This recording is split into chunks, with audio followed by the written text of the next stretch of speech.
Selamat datang di video tutorial OpenERP Project Management. Di sesi pertama video tutorial ini, saya akan menjelaskan ruang lingkup dari OpenERP Project Management. Pertama, bagaimana kita mengakses dari program OpenERP Project Management.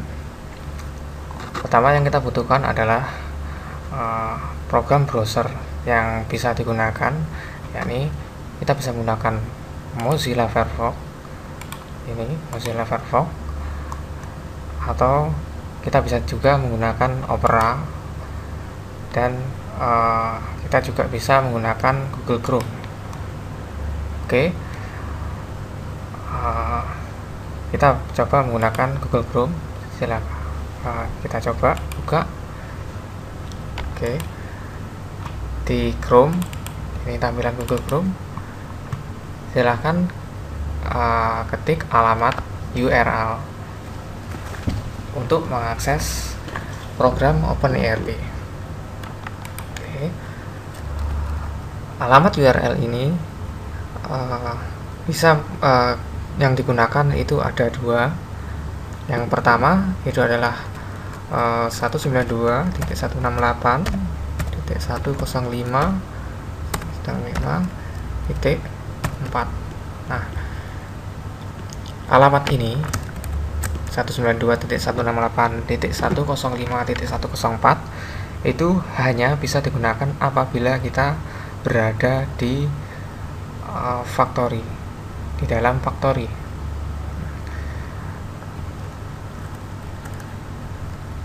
Bagaimana kalau kita berada di luar factory, atau secara spesifik kita berada di gudang-gudang.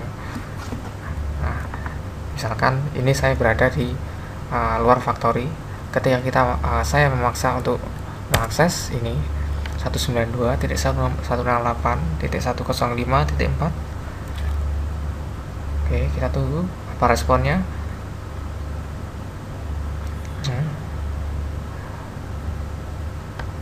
Berapa saat?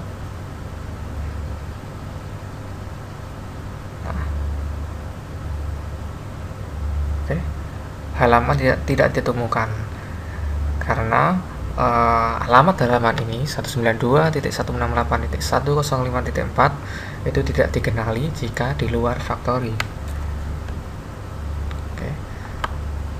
Nah, jika kita di luar factory, maka alamat yang bisa digunakan untuk mengakses program OpenERP itu adalah openERP.pandusata.net. Ya. Jadi, jika kita berada di luar factory, ini adalah alamat yang digunakan untuk mengakses program OpenERP.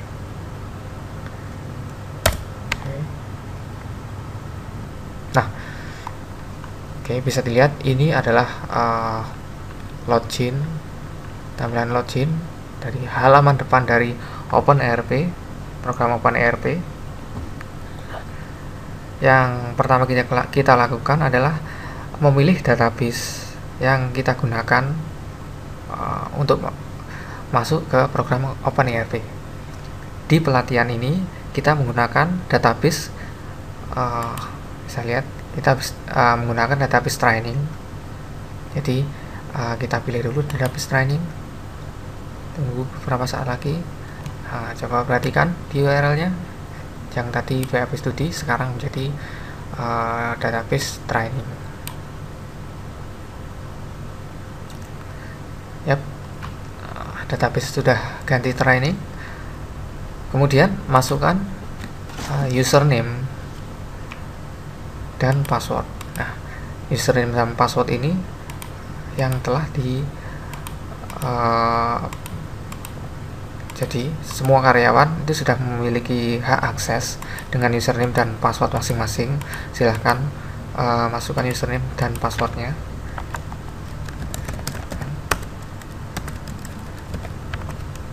Oke, saya masukkan username dan password saya. Oke. Jika sudah, klik login, tunggu beberapa saat. Oke, jika berhasil login, maka kita akan masuk ke ini. Ini adalah halaman utama ketika kita berhasil login di OpenERP. Nah, bisa dilihat halaman utama, halaman pertama yang kita tuju adalah di menu messaging. Menu ini berisi pesan-pesan terkait dari kegiatan kita di program OpenERP. Oke, bisa diabaikan dulu. Untuk lingkup kerja kita di OpenERP Project Management, kita bisa mengakses ini. Menu kita adalah menu project. Silahkan klik menu project. Tunggu beberapa saat.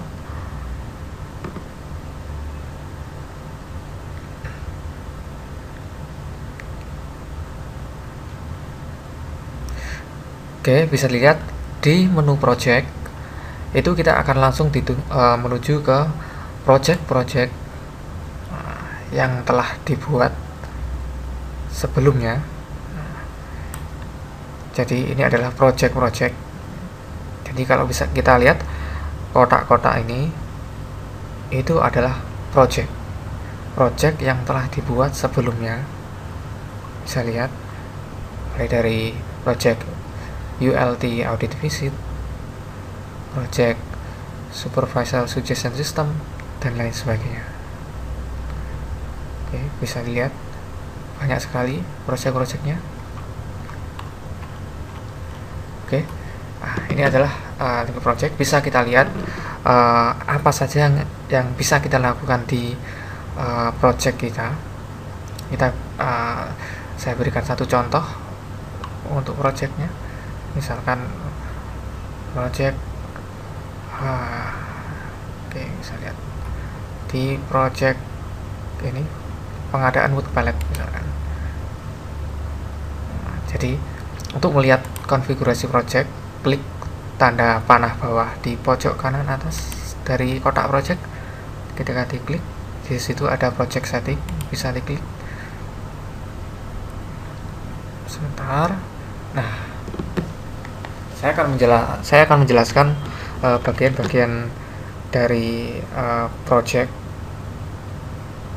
Yang pertama adalah project name. Nah, project name ini adalah nama project, yang jelas nama projectnya, nama project yang dibuat. Kemudian di sini adalah projectnya adalah pengadaan wood pallet. Bisa lihat nama judulnya, nama projectnya juga pengadaan wood pallet. Kemudian selanjutnya project manager itu adalah si pembuat projectnya.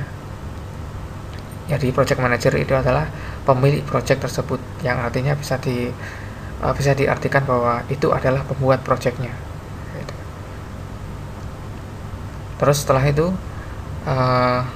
ada 3 macam tab menu, yakni team, order info, dan project stage. Kita ke tab menu tim dulu. Tim ini digunakan untuk menambah partisipan atau menambah anggota dari project yang bersangkutan. Lanjut ke menu order info. Tab menu order info.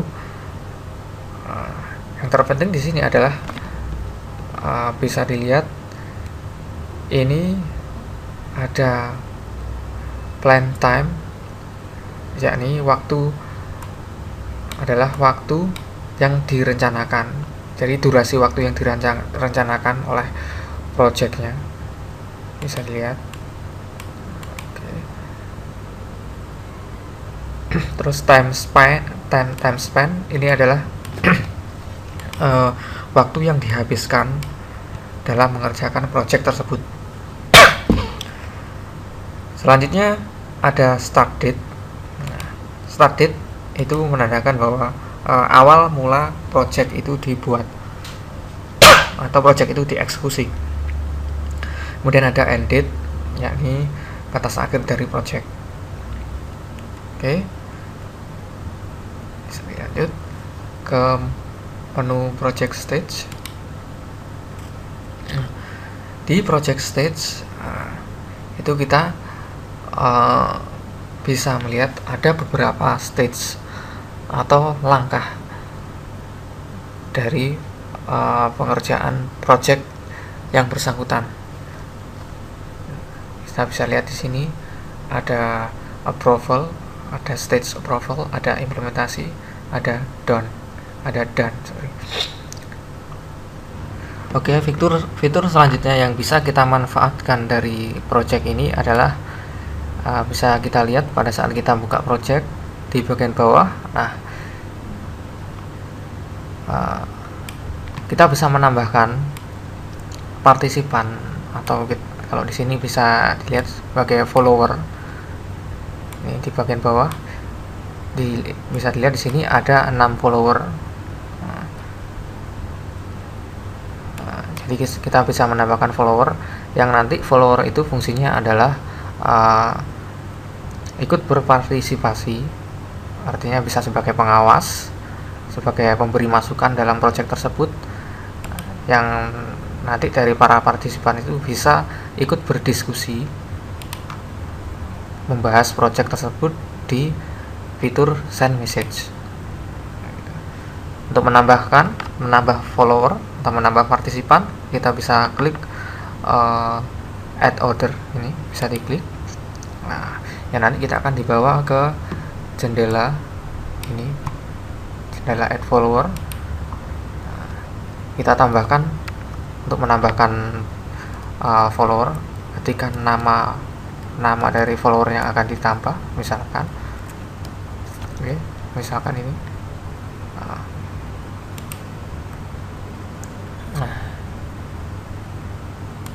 Kemudian ini adalah pesan yang akan disampaikan ke yang bersangkutan. Jadi untuk add follower ini, dia akan langsung masuk ke email dari follower yang akan kita tambahkan. Jadi ini adalah isi emailnya. Jadi kita misalkan untuk menambah lagi, bisa ketikkan lagi di sini di sampingnya.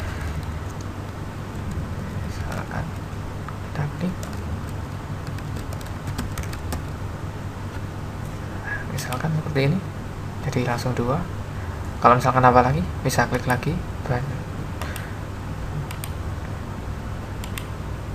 klik add follower, tombol add follower untuk mengirim pesan ini,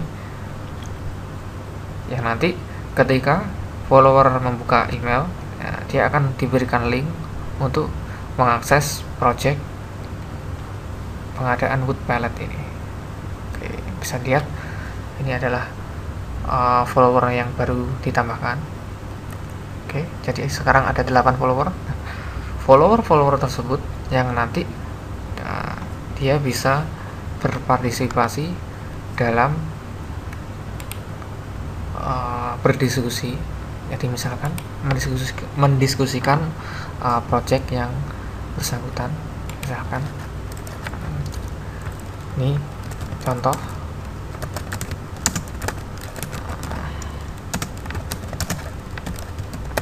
Oke, kita bisa berkirim pesan di sini dan juga menambahkan beberapa attachment. Misalkan saya mengirimkan rincian dana, saya kirimkan attachment file berupa rincian dana, misalkan. Oke, contoh saja, misalkan ini adalah rincian dananya. Oke, contoh saja. Oke, jika sudah, kita bisa klik send untuk mengirim pesan tersebut. Tunggu beberapa saat.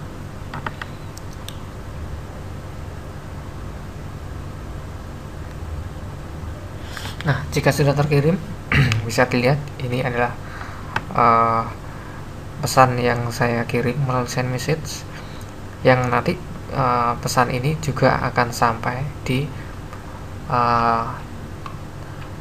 follower yang lain. Bisa lihat ini ke beberapa follower yang lain, masuk ke email. Oke, ini adalah ruang lingkup dari project. Kemudian selain project, ruang lingkup selanjutnya adalah ruang lingkup task. Jadi bisa dilihat ketika suatu project yang memiliki task, jadi kita bisa masuk ke tasknya di menu task, bisa diklik tombol task ini, yang nanti kita akan dibawa ke bagian task. Ini adalah ruang lingkup dari task. Bisa dilihat ada beberapa bagian di sini. Bagian ini itu adalah stage. Kebetulan di dalam project tadi hanya ada 3 stage, maka yang tampak di sini adalah hanya 3 stage. Stage ini itu adalah bisa menggambarkan dari langkah-langkah pengerjaan suatu task atau tugas dari project. Bisa lihat dari approval, implementasi sampai done. Jadi bisa lihat di sini ada 3 task. 3 task yang sudah dalam posisi done atau sudah selesai dikerjakan semua. Oke, kita bisa cek di klik. Kita langsung saja klik tasknya, maka kita akan masuk ke bagian tasknya. Oke, bisa dilihat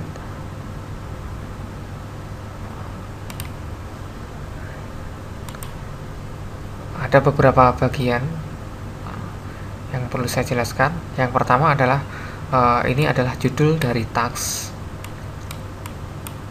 Kemudian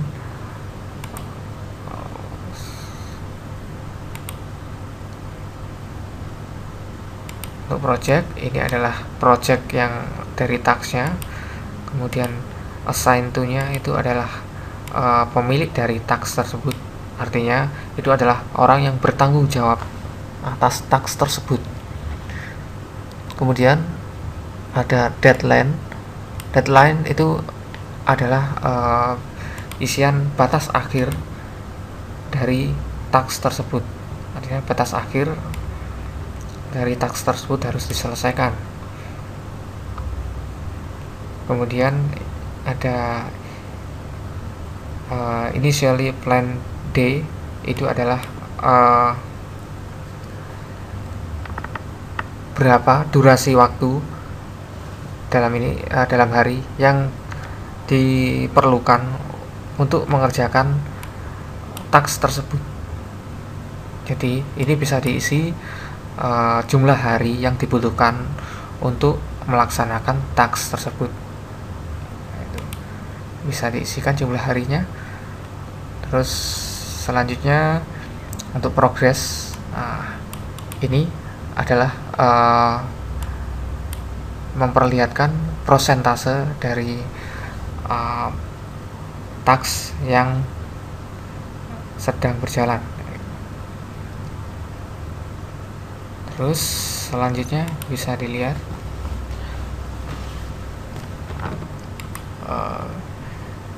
di tab menu description,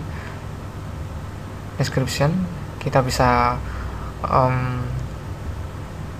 di sini ada bagian work summary yang bisa digunakan untuk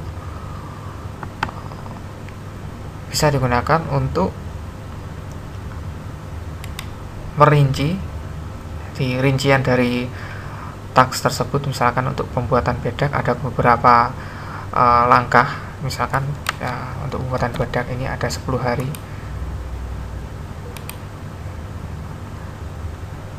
Sebentar.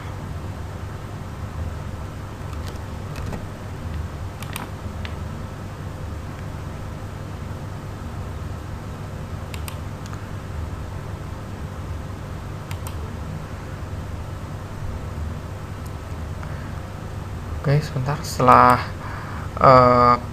progress di tab menu description, kita bisa menuliskan deskripsi dari task tersebut, misalkan pembuatan untuk project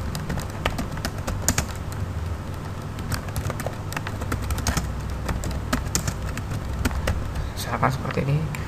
Ini adalah keterangan dari projectnya, itu description. Terus selanjutnya ada bagian work summary yang bisa diisikan rincian dari rincian task, bisa diisikan rincian task. Misalkan dalam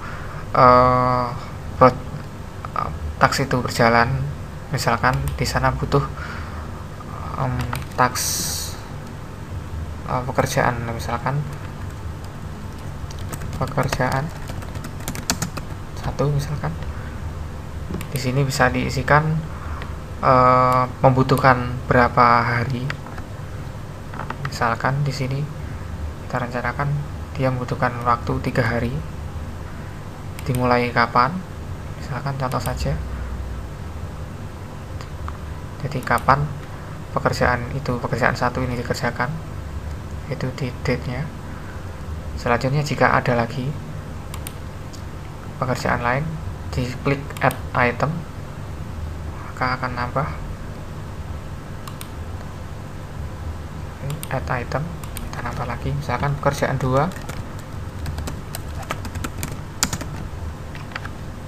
butuhkan waktu berapa hari, misalkan di sini membutuhkan waktu 7 hari, dimulai kapan, misalkan setelah hari ke-10. Oke, setelah selesai, nanti setelah di save, maka akan muncul days spent, artinya dia menghabiskan waktu berapa hari untuk task ini, yang artinya dia menghabiskan waktu 10 hari. Itu adalah hasil kalkulasi, hasil penjumlahan dari 7 hari untuk pekerjaan 2 dan 1 hari untuk 3 hari untuk pekerjaan 1, artinya 10 hari. Remainingnya artinya waktu yang tersisa itu adalah 0, jadi totalnya sudah 10 tadi. Oke.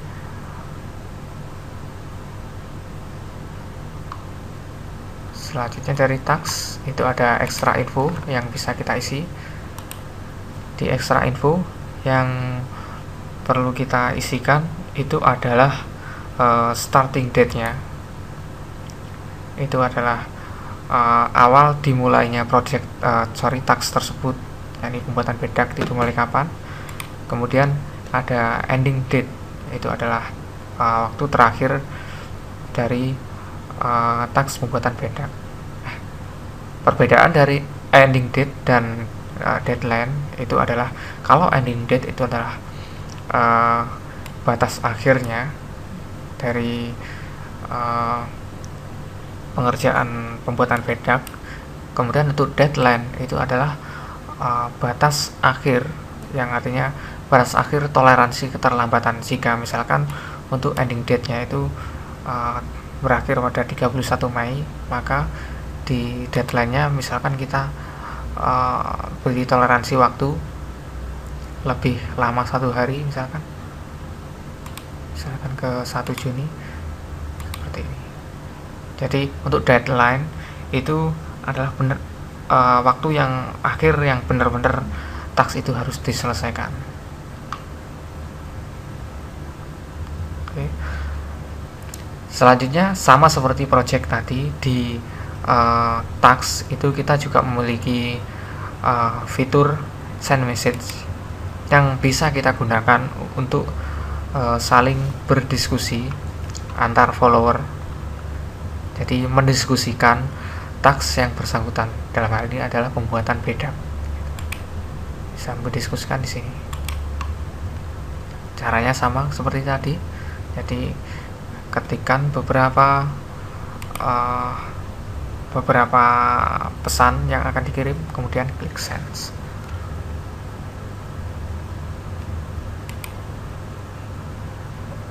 Oke, itu saja untuk sesi pertama, yakni pengenalan dari project, pengenalan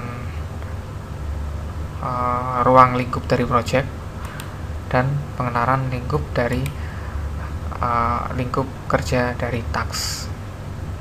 Oke, sampai ketemu lagi di sesi kedua.